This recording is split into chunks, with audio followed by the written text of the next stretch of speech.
Hey everyone, welcome back and happy Friday. All right, guys, so I know that we have hot, messy topics today at 12 p.m. Eastern with So Bad It's Good with Ryan Bailey. So make sure to join us. I will definitely pin the link in the comments. Right now, we're back to talk about Raquel and her family apparently enlisting the help of the FBI because they are receiving death threats.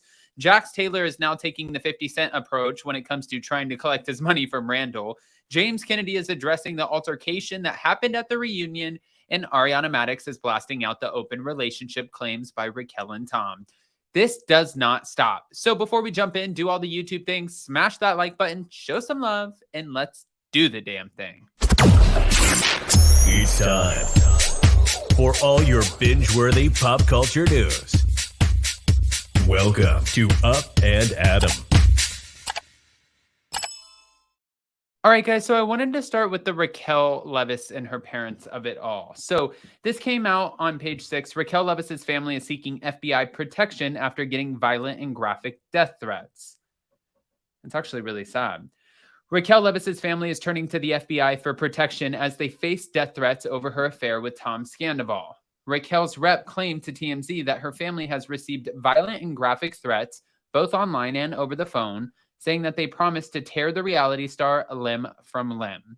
Another caller allegedly threatened to dump her body, and her rep apparently didn't immediately return page 6's request for comment, but a spokesperson for the FBI told the outlet that it couldn't confirm nor deny the investigations. Obviously, we review all allegations reported to us and encourage anyone who believes that their life is in imminent danger to call 911. But some people are claiming that they don't feel like this is true. They feel like it's another publicity stunt, and I'm going to tell you why. I'm not saying that it is, but at the very beginning of the scandal, she fired her PR team, hired a crisis PR team. Then when the trailer came out for the rest of the season, or it was the finale or whatever it was, on that same day, right before it came out, she ended up posting that her account was hacked and that it was mental awareness month. So she was raising awareness. And then right when the reunion was about to come out, her and Tom announced that, well, a source close to them announced that they were no longer together. And then on top of that, if you think about the TMZ situation where TMZ happened to be there at the nail salon when she was out front in the cold to do this random interview, it's just like one thing after another. So fans aren't necessarily buying what's being put out there. They feel like everything is a publicity stunt, even when it comes down to the mental health facility. So that's an interesting one. We'll see how this plays out. I'm curious. I'm not doubting her, though. I don't ever want to doubt something like that. But Jax Taylor is also slamming Randall Emmett in a post and reaching out to 50 Cent, trying to figure out how to get his money back. As the Vanderpump Rules alum awaits a response from the rapper, because he did reach out to 50 Cent on Instagram on Wednesday in hopes of getting help collecting the $75,000 that he says Randall Emmett owes him. And while he awaits for a response from the rapper, who obviously demanded the film producer pay him $1 million, money by Monday, Randall's troubles appear to be mounting as he's reportedly facing foreclosure after defaulting on the mortgage of the 4,300 square foot home he once shared with Lala.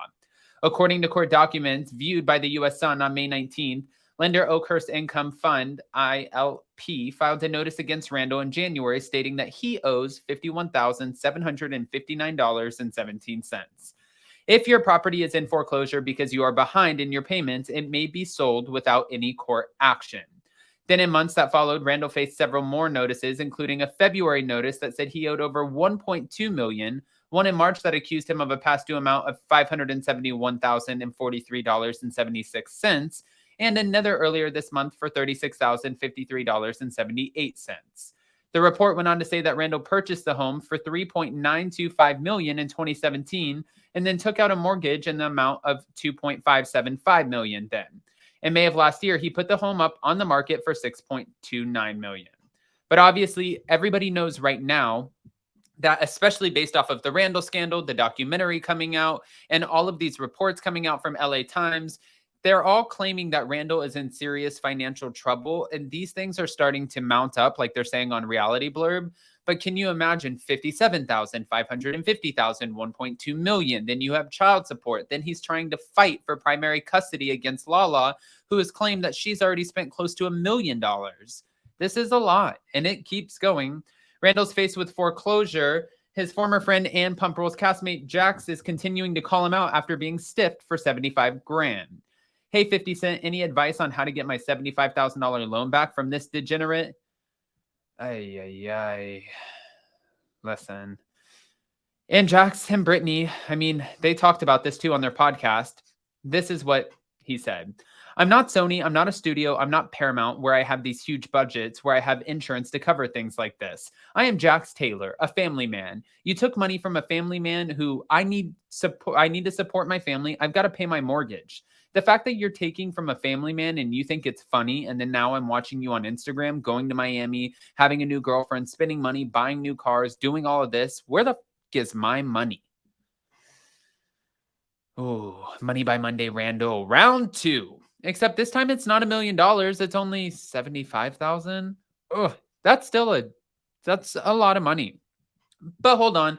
Everybody so far is loving right now, and this is absolutely hilarious, but everybody is loving James Kennedy on the reunion because as we've seen, especially this week, James is not holding back. Not when it comes to his outbursts, not when it comes to the way that he's talking to Lisa or Andy. Andy's telling him, sit the down, don't get out of your chair. And he's like, oh, I'm bigger than you. I'm stronger than you. He's like, you little hoe, you little bitch. And like flipping out, trying to rip Tom Sandoval's face off. And then Andy has to interject to get into the conversation where he drops his cards. And then Lisa's telling him to calm down. And he's like, what are you going to put me in timeout? Like there's literally no holding back on this reunion floor. And James is addressing it. Amid the highly anticipated Vanderpump Rules Season 10 reunion, James Kennedy revealed that he got so worked up over Tom Sandoval and Raquel's affair that he had to put his fighting boots on.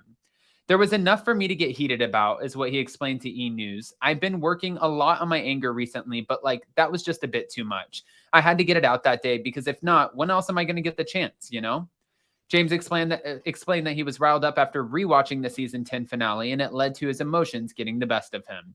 It's always an experience watching an episode back. I think last night was the cherry on top of the whole season, the saddest cherry I've ever seen. It was a lot. I had to watch it twice to really grasp it. You know, when you watch a movie, there wasn't tears flowing, but when you feel it, you feel it. I did feel it a few times during the episode for sure. I even got emotional in the episode.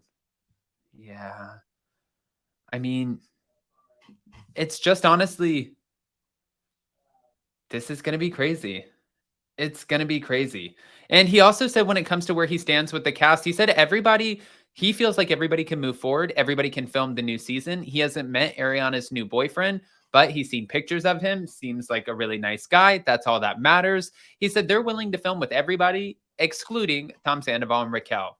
But guys, I want to hear what your thoughts are. Of course, you know, we're going to get into all of it with So Bad It's Good with Ryan Bailey right after this. So join us today for Hot Messy Topics at 12 p.m. Eastern, 9 a.m. Pacific, and I will pin the link in the comments. Love you guys. Bye.